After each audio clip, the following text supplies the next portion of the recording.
जेव्हा आपण स्वामी महाराजांच्या सहवासात येतो तेव्हा स्वामी सर्वात पहिले काय करतात, तर आपले जे भोग आहेत ते आपल्या मार्गात आणतात. पहिले ते सर्व भोग संपवतात, मग ते आपल्याला जवळ करतात. सोने जसे भट्टीमध्ये टाकून त्याची गाळणी केली की गाळ बाजूला आणि शुद्ध सोनं बाजूला राहते. मग आपल्याला हवा तसा दागिना बनवता येतो.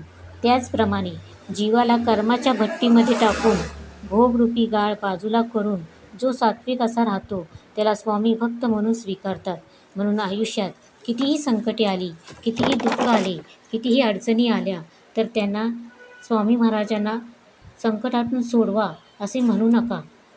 फक्त त्यांच्यासमोर हात जोडा आणि हे भोग समर्थपणे भोगण्याची ताकद मला द्या असे म्हणा. तुम्ही सोडवा असं म्हणाल तर ते भोग पुढं ढकलतील, पण ते पुन्हा कधी ना कधी तर भोगावेच लागतात, एवढे नक्की. भोग हे कर्करोगाच्या गाठीसारखे आहे.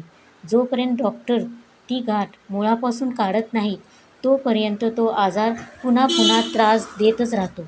एकदा का ती गाठ मुळापासून काढली परत पुन्हा उद्भवण्याचा संबंधच येत नाही. तसेच कर्म भोगून झाले की पुन्हा त्रास होण्याचा संबंधच येत नाही. बरोबर ना?